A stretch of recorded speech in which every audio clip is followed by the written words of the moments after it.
And we have takes. Welcome to Football Takes. Football!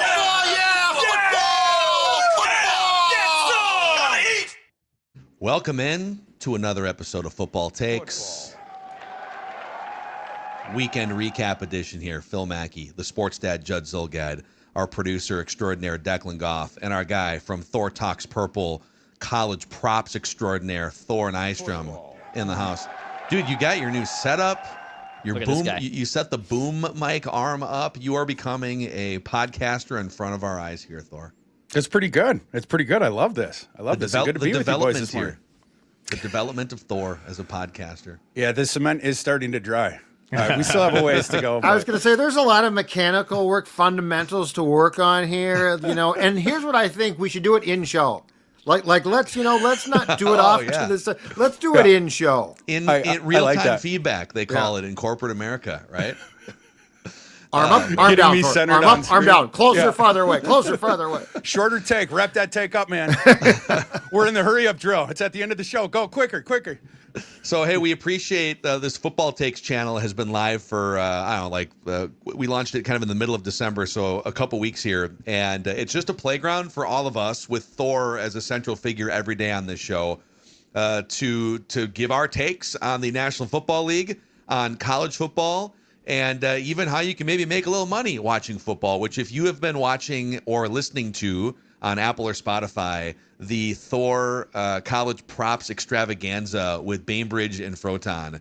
It is the craziest deep dive into these college playoff games and bowl games. So, and if you guys have recommendations, the audience, of other things you'd like to hear or see on Football Takes, we're molding this as we go. And we'll take your feedback on what you'd like to see more of, or things that we haven't presented yet on this channel. But we'll go around the room. We each have a football take, and we'll throw them out and we'll discuss. And my take, as a man of principle and a man who humbly comes to the three of you guys after a 4-month battle. My take is the three of you who predicted the demise of the Detroit Lions were correct. You guys, Thor, Declan, and Judd, know ball more than I do. There's no catch. There's no trap. This is big. We fought about this back in September, and I thought I had it won when the Lions were 4-1. Yeah. And I rubbed it in your guys' face on a couple different shows. You did. And the Lions have not won back-to-back games since October. There's a lot to unpack here, but it feels like their defense is a disaster. They technically still have a 7% chance to make the playoffs. They would need a lot of things to go right. But it kind of feels like the grind of the last 4 years and the unrelenting schedule. It's literally team after team that they're facing, fighting for playoff position, including themselves.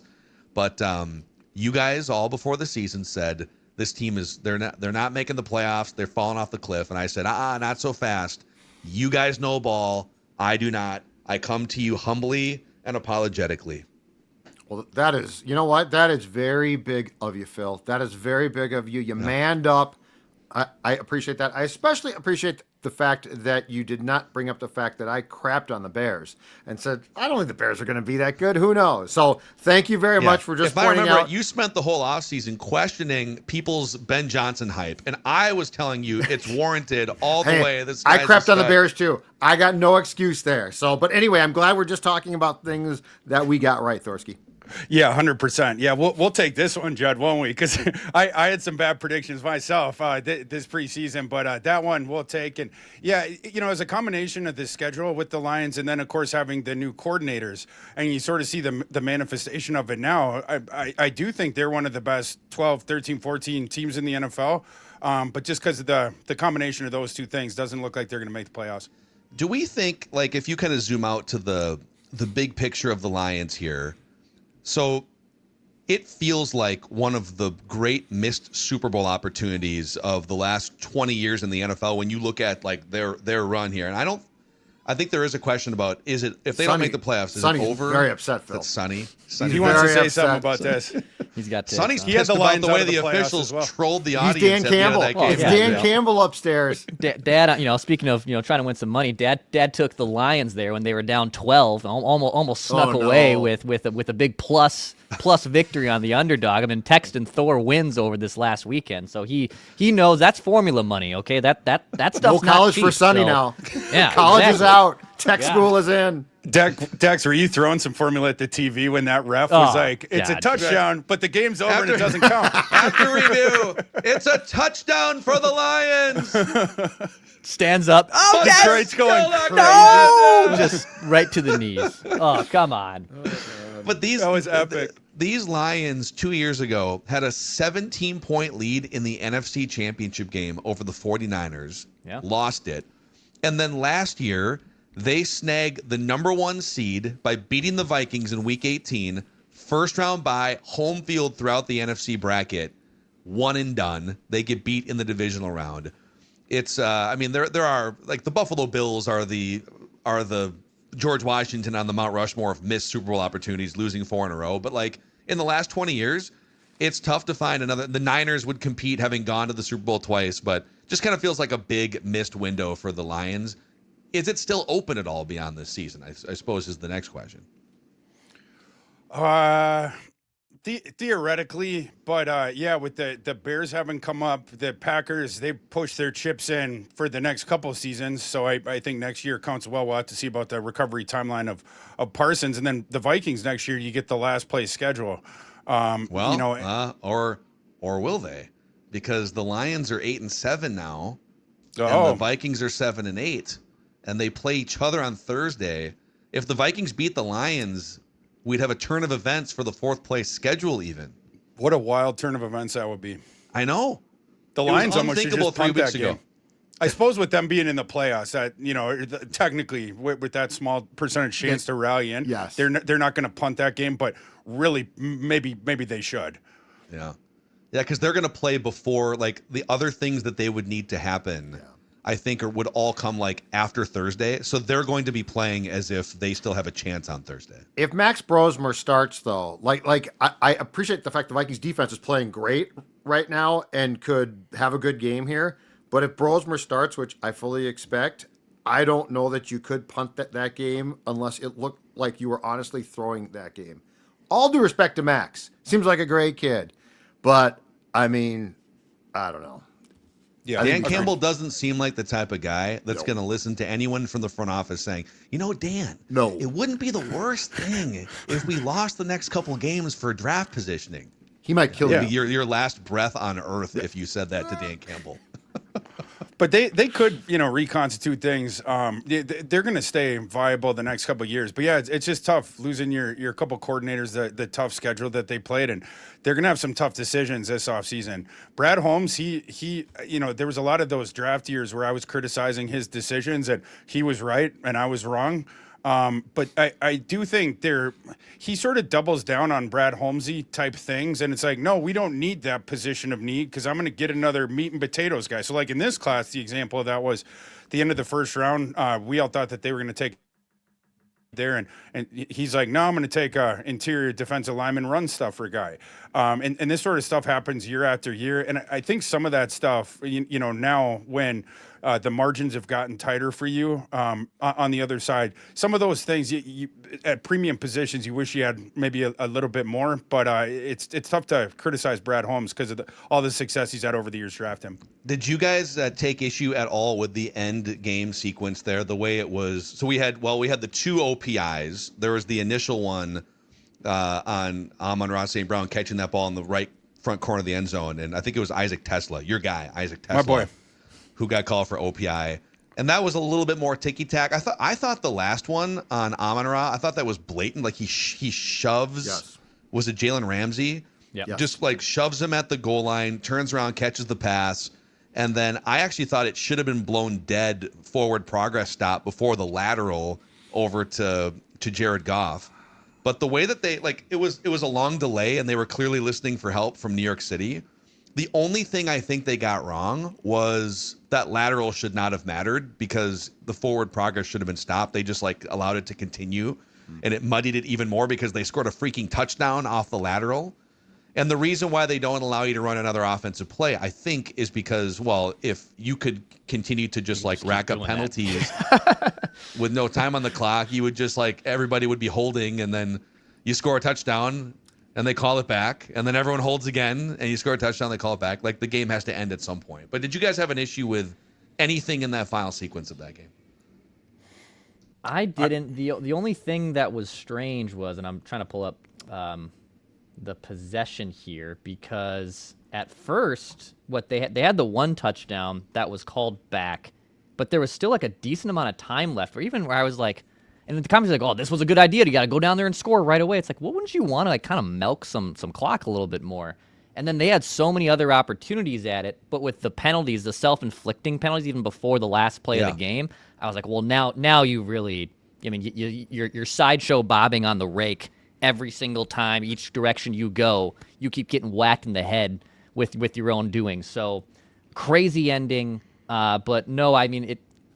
I think Ramsey, and I think Jason Garrett said this on Sunday Night Football pregame, like, there could be some consideration for Best Actor award for Jalen Ramsey, pretending to be shoved, but he did. I mean, there was contact. Yeah, there was that's a clear good contact move. on there. Yeah. That's a good move. I thought the first OPI that disallowed a touchdown was a more controversial call. Yeah. Because it was kind of a mesh concept. Exactly. And it's muddy, and right? He's clearly setting a pick. Right. But he made it look a little bit Tesla. like he was trying to fight through. Yeah. So because like if you're going to throw the guy at the goal line, if I'm him, I mean, I think Jalen did the exact right thing. Embellish it at that point. Yeah. And Mike Tomlin, congratulations, 19 consecutive years. No losing records. I know Pittsburgh fans are sick of it, but Yeah. could do a lot worse than Mike Tomlin. Okay. Judd? So my take is this. Congratulations to the Tampa Bay Bucks on one of the great choke jobs in the National Football League, and perhaps the best choke job of the 2025 campaign.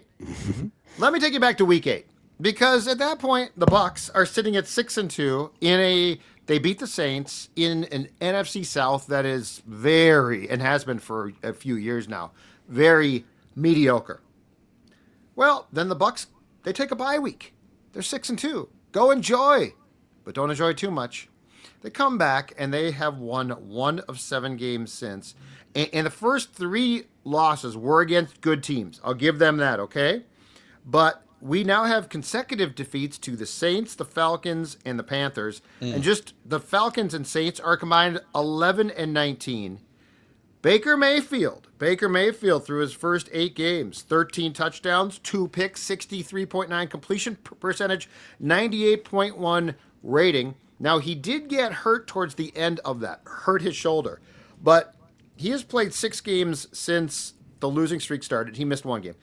9 touchdowns, 5 picks, 57.1 completion percentage, and a 9.5 rating. And I feel like Todd Bowles has gone from wow, he really was a victim of the Jets. He was he's a good coach to he's probably gone, and his meltdown after the primetime game, right? Last week, his F-laden meltdown. If I own the Bucks, I'm like, yeah, I'm probably not what I want from my coach right now at the podium. So this to me is a very impressive choke job. Yeah. Very, very impressive. Yeah, and Mayfield not playing as well down the stretch, like you're mentioning, and the coaching with the Bucks has been weird too. And you have like the game where Mike Evans comes back from his injury, and then he leads multiple players off the field before the game's done. Right, that was the other meltdown that they had there at the end. There's weird vibes going on with that Tampa Bay team, and you wonder if there's going to be bigger changes there this offseason. They decide for a little bit of a direction change because it was a fun, frisky team, and they just seem rudderless right now, week after week. Yeah, when they were to the Todd Bowles point, before their bye week in Week 9, they were 6-2, and I remember over on O-line committee, we did, I think it was our Hot Take Tuesday segment, and one of mine back in like early November was Todd Bowles is the most underrated coach in the National Football League. If you look at what he's done under the radar, playoff wins, division wins.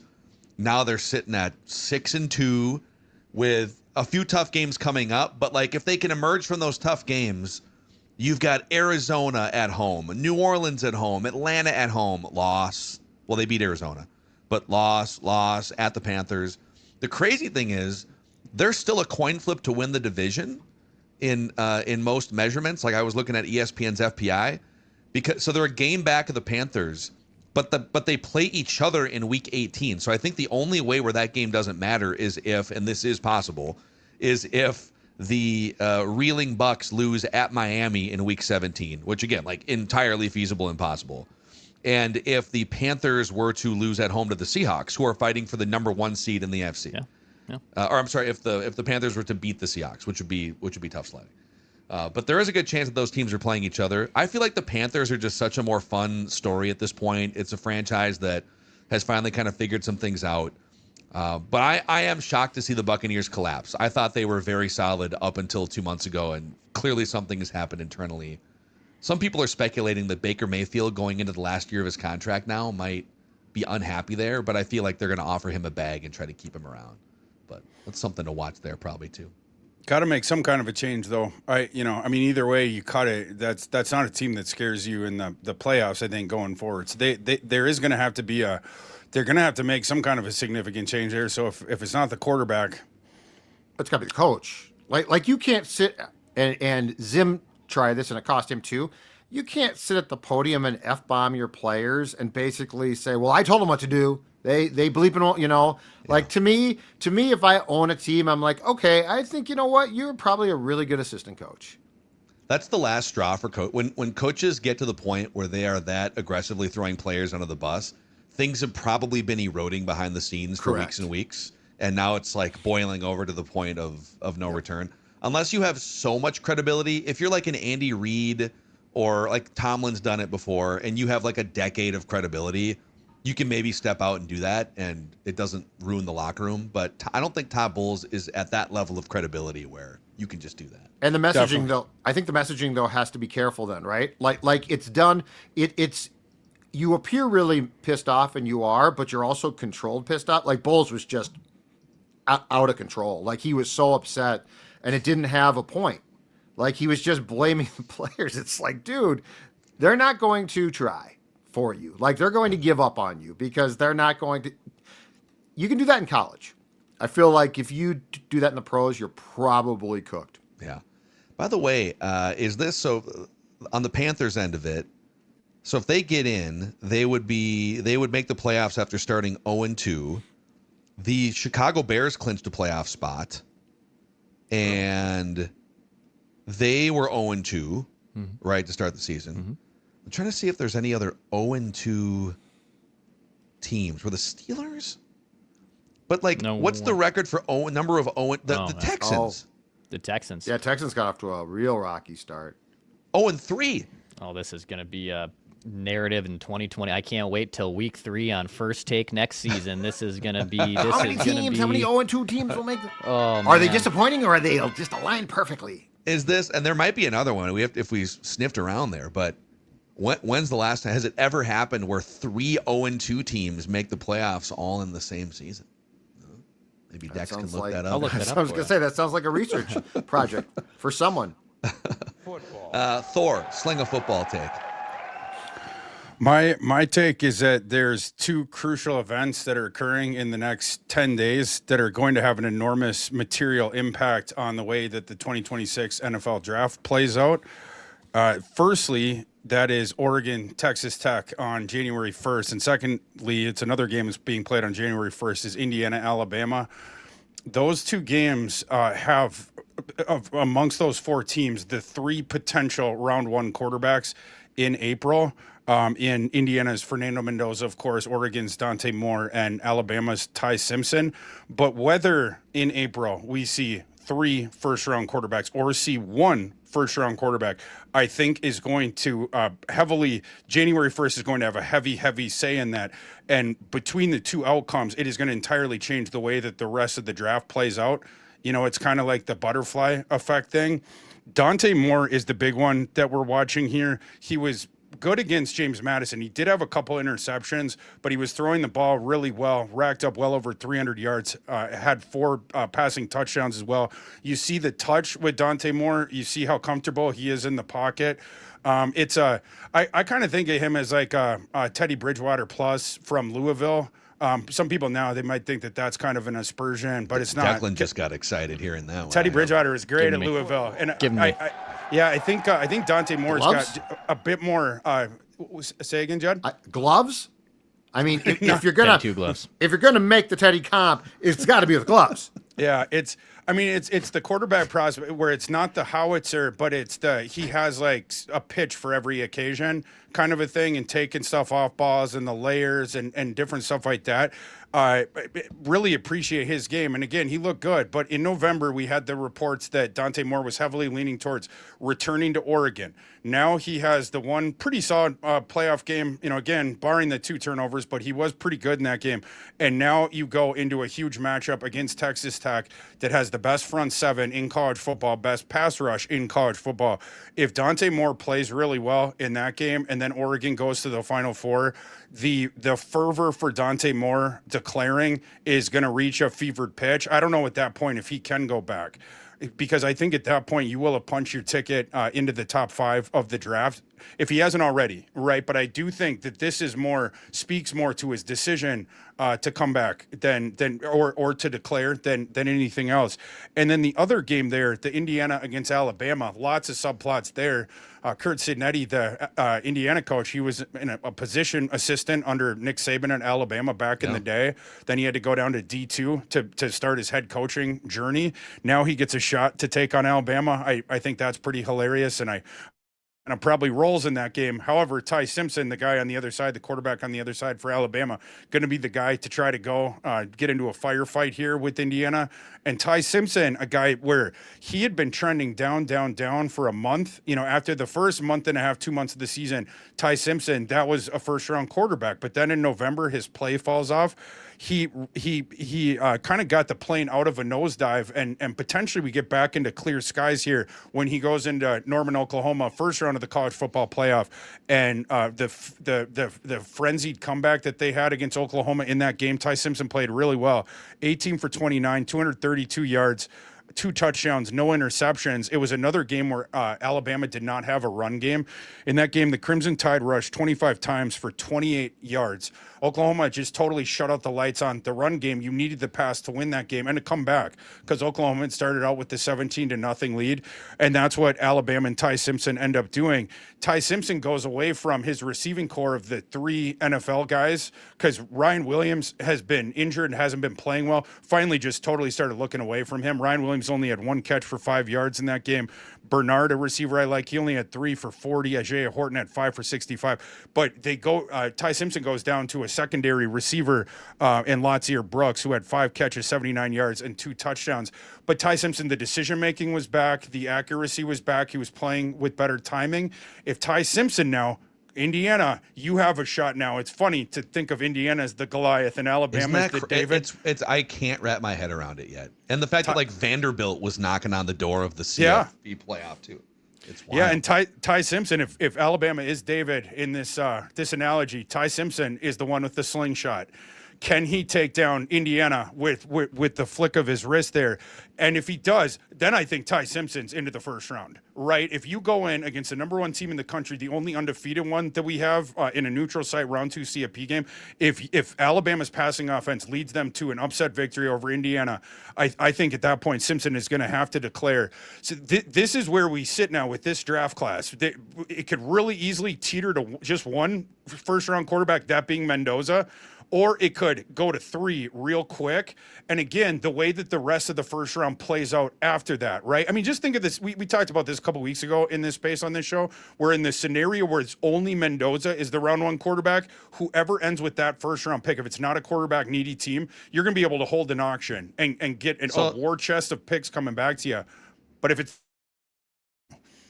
that was my question to you, is like right now the Giants have the number 1 pick based on strength of schedule tiebreaker over the other 2-13 team, the Raiders. Now, I might argue that Jackson Dart makes me nervous as a franchise quarterback because of just his crash test dummy nature physically. If you think JJ McCarthy's had some bad games this year, go watch Jackson Dart yesterday. And going into that game, the way that the coaching staff felt about him, they didn't allow him to throw a pass until like midway through the second quarter. But all of that said, I think the Giants are going to push forward with Jackson Dart as their quarterback, whoever the new coach is in 2026. What is that? So Vegas needs a quarterback. Cleveland always needs a quarterback, but they've got Dylan Gabriel and Shedeur Sanders. So who knows? The Jets, so Vegas for sure. The Jets for sure at 4 right now need a quarterback. Arizona just basically cut bait on Kyler Murray and might look to trade him. They need a quarterback, right? Yeah, they do. They do. And then you could keep going down a little bit here and find some others, but like, I'll what cross is New the Orleans price? off that, but of course Miami's on it. Miami has put themselves on it. They're going to pull the plug on 2 of their. Cleveland's the one that's kind of up in the air, depending on what they think of Shedeur. But that's sort of the list there, absolutely. And if the Giants and if a team like the Giants or a team like the Giants end with that first pick, that's where you get this sort of auction scenario. If there's only the one round one quarterback, going back to the Moore and the Simpson decisions. But yeah, Phil, it sets up a fascinating scenario if a team like the Giants does. And one scenario, I mean, like, because we've been thinking of the teams that that are in play for Mendoza in particular, the one guy that we know is going to be in the class, that being the Raiders, the Jets, maybe the Cardinals, some of those teams. I was talking about this while the Miami first round playoff game was going on Saturday. That throwback to the Vikings Raiders 3-0 game where it was Texas A&M and Miami. It was 3-3 late in the fourth quarter. It's like, oh my God. But anyway, during that game, I was talking about how Miami. What would that team look like if Fernando Mendoza had been their quarterback? And this isn't a hard alternate reality to get into because Fernando Mendoza should have been a Miami Hurricane right from the start. He played high school football 5 miles away from where Miami plays their college games. Grew up in Miami, a Hurricane fan. His father is good friends with Fernando Mendoza's father is good friends with Mario Cristobal. Wow. And Miami overlooked him in high school recruiting. Then they got another crack at him in the transfer portal. And instead Miami gave their $4 million to Carson Beck. And that's how Mendoza ended up at Indiana. The reason that I'm stating this again is because one of my favorite thought experiments for the draft that not a lot of people have brought up this possibility yet. Let's just say it's the Giants with the first pick, right? The Giants are a team that they need receivers bad. You need one to go across from Malik Neighbors. You need offensive line help bad. This class, though, does not have an offensive lineman or a receiver that arguably maybe even in the top 5. It sets the Giants up to be a team potentially like Chicago a couple years back where they traded down to, I believe, the 10 slot with Carolina. Yeah. They were the Bears were cool taking future draft equity and we'll hop down further down the board as opposed to no, we have to stay in the top 3 or we have to stay in the top 5 with the trade down. What that enabled you going down to 10 is you got you got DJ Moore extra, you got the extra first round pick in the future. The Miami Dolphins happen right now to sit in the exact same slot that Carolina was in when they made that trade up for the Bryce Young pick with Chicago. Miami, the Dolphins, who desperately need the quarterback, they desperately need hope. Are they going to bring back Mike McDaniel? Could this set up a scenario where the coaching staff is on the hottest seat in the NFL and they're pushing to make the splash? How splashy would it be if you traded from 10 to 1? You're going to have to blow up your next 2 draft class to get this done. But to bring the local kid back to Miami, to right the wrongs of the Miami Hurricanes, who overlooked Mendoza twice. Now the Miami Dolphins will right the wrongs, bring him back to Miami. That's a fascinating thing to watch out for, I think, as well. If a team like the Giants gets the first pick. And I could see, so we still don't know who's going to be the Dolphins GM. I could see their owner, though, who's big on like PR and stuff, doing this. My question about the Giants is very simple, though. Is Joe Shane back as GM? Because if he gets blown out and now it's a new GM and new coach, I think the Jackson Dart probability becomes less. Like Joe Shane drafted Dart, and so I think he would probably roll with Dart. But if it's a whole new GM coach combination, they could very well say, "Oh, screw that. We can draft a kid like your point, first overall here." So I have a ton of questions because there's so much uncertainty on executives. Yeah, the Giants, they're not going to – Dart's going to be their quarterback next year, right? But to your point, Judd, I think a plan for this of a – let's say it's a new GM or even Shane himself. For both of them, I think the correct decision here in seeing sort of the struggles with Dart after defensive coordinators have gotten film on him, which to me made sense because Jackson Dart was never I'm going to get to my third progression, fourth progression guy in college. It was always – he looks really good when the first read's there, and then sometimes the second read. Outside of that, he tucks and runs. And so my question about Jackson Dart was the translation of that game to the NFL. You start taking away like the initial reads and everything like that. Sure. But yeah, like for me, if you do a trade like I'm suggesting and you get another team's 2027 first round pick in addition to your own, if you go into next season and now whether it's Jackson Dart gets knocked out early or whether he just is not good, then in the 2027 one, you're going to have your own high pick. You're going to have another potential. We'll see where the hypothetical first round pick could be, but that could set you up in a draft class where you're going to have Arch Manning, Sam Levitt, Julian Sayin, Lenora Sellers, Dante Moore, and Ty Simpson if they return to school for one more year. That is the stacked quarterback class. You set yourself up for that in whatever contingency happens with Jackson Dart next year if you were to make a trade like the one I'm proposing. So much juicy drama the next several months. Declan, why don't you sling a football take? Well, it's a good little dovetail because we're talking about teams that might need the quarterback or could move up in the draft. I guess it's a two-pronged thing for Thor. Number one, Thor, can Tyler Shough play? Like they're 4-3 with Shough. He has the Bo Nix. He's like 26-year-old rookie. He bounced around to 3 colleges. He was playing, forever. But they're 4-3 with him. The Saints are now drafting if the season ended today 8th. They've won 3 in a row here. They've kind of distanced themselves from one of the top 2 picks. Now I like to think that this is a product of my guy Kellen Moore elevating a quarterback, getting the most out of him. I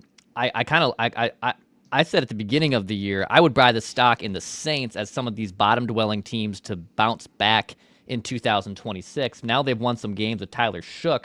Do they roll with Shough as their starter for 2026? And like maybe they continue actually to play well and they answer this question, or do they roll with Tyler Shough knowing like, all right, yeah, he's 4-3 as a starter and they've won some games here, but they're really positioning themselves to get their big dog franchise quarterback in that draft. I guess what is your analysis, or are you surprised that Shough is either playing this well, or do you think Shough is actually an NFL starting quarterback here?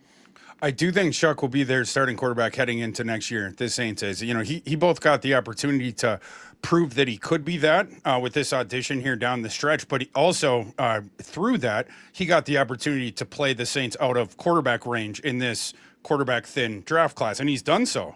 To his credit, I mean, the Saints now in the same live draft board, they now sit at 8th. Right, the Saints, we were talking about them up with Browns and the Giants and the Jets just a couple weeks ago, right? And so you've now played your way out of that.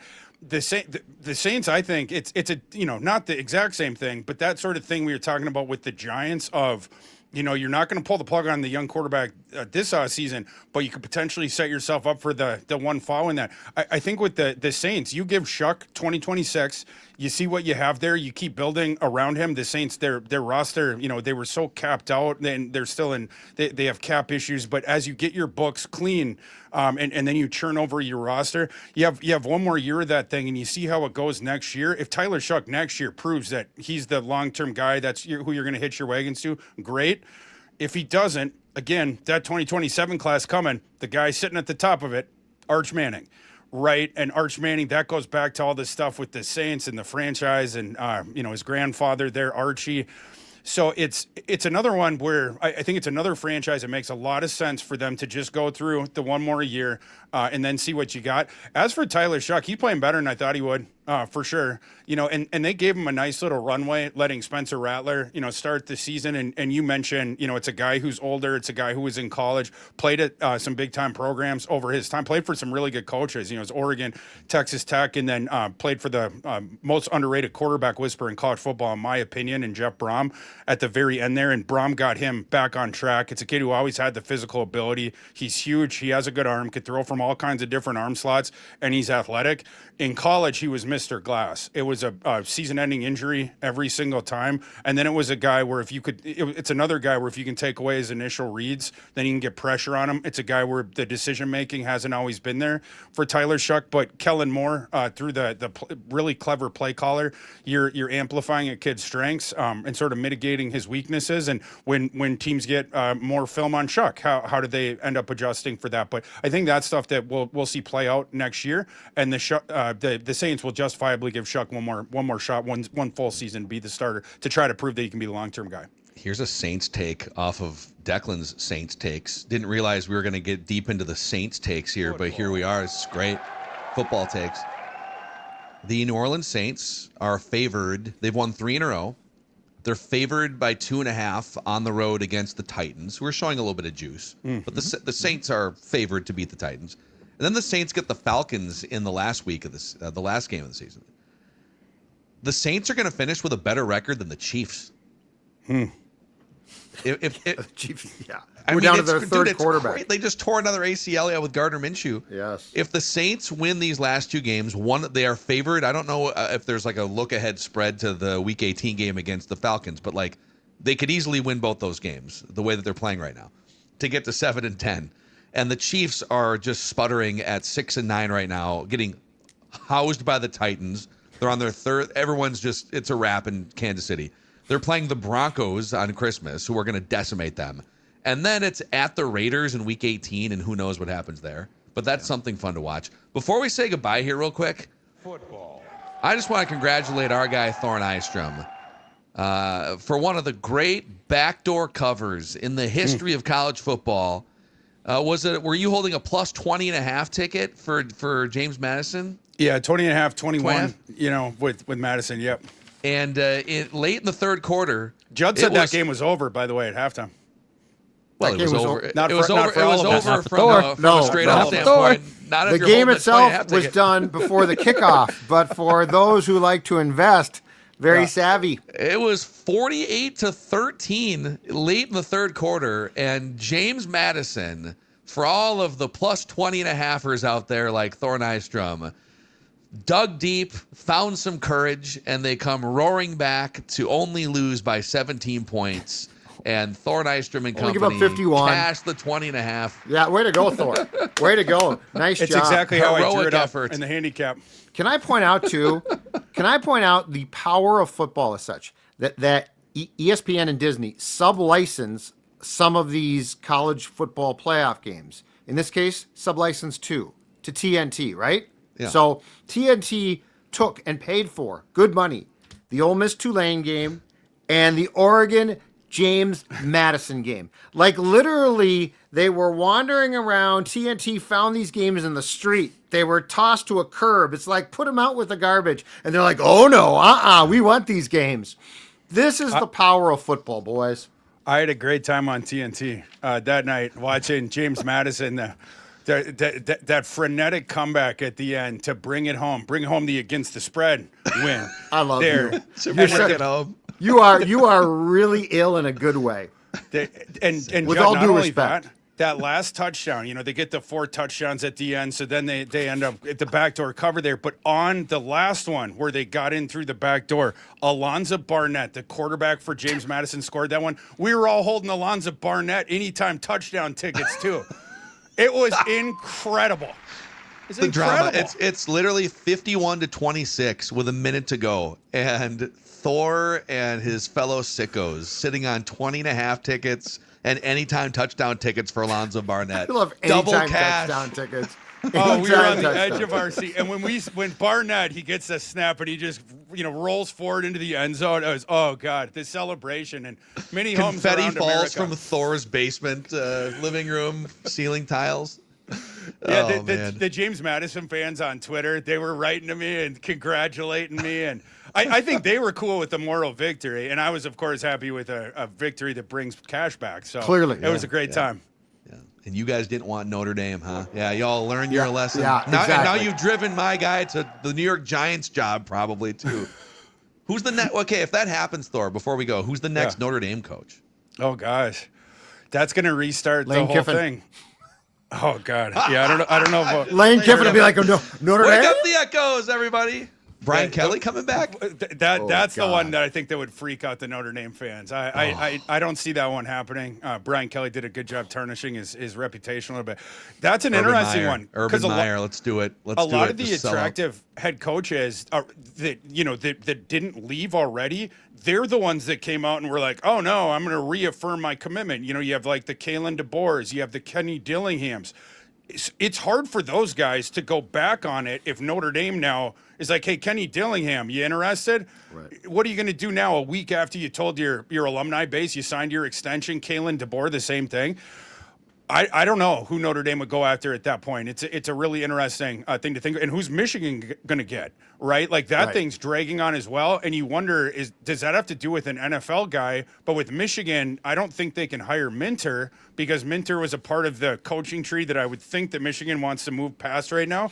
But Judd, we were talking about this when, a week or two ago on this show when you were talking about the NFL coaching carousel is going to get crazy. And then I said it's going to merge with the college football one that's already been crazy and then continue that. That's what I think is going to happen. And Marcus Freeman, who pulled out of the Pop-Tart Bowl so he could have his phone lines open here for the next couple of weeks, I think he's going to get some calls. It's the most transparent thing ever. We are above our dignity shall not be See questioned. in New York.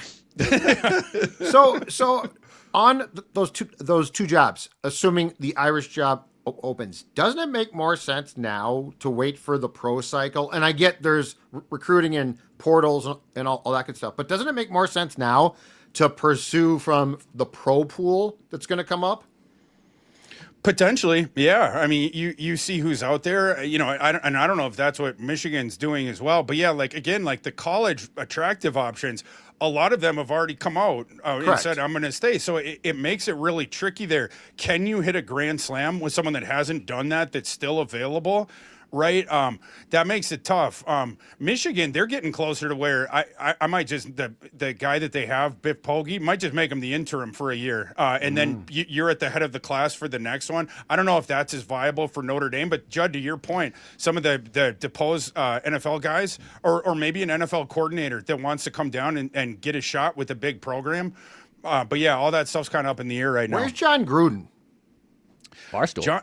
Yeah. No, but I'm saying, where's John Gruden in the rumor mill? He's coaching Portnoy. He's been tossed out for a lot of them over the years, whether it was Tennessee, whether it's Michigan, Notre Dame. I think, but I don't know that he wants to come out of retirement because I know he's gotten calls over the years and yet he stays with the media stuff and he's really good at the media stuff. I think we'd all love to see John Gruden at Notre Dame. I just think that would be fun. Yes. But I don't know if, would Notre Dame be interested? And then will John Gruden leave Florida and his cushy job opening up the boxes that the football team sent him to get his helmets and stuff like that? Hey, you take that in a second. Oh, absolutely. If those any showed team up out there your- wants to send me anything in boxes, I'll unbox exactly. them. Yeah. Those are your football takes for this Monday here. Click the subscribe button and the like button on this new YouTube channel if that's where you're consuming. You can also find football takes on Apple and Spotify and anywhere you listen to podcasts. A 5-star rating and a positive review. NFL, college, draft season is upon us, and even a couple ways to make money off of football as well. For Thor, for Judd, for Dex, I'm Phil. We'll see you next time on Football Takes.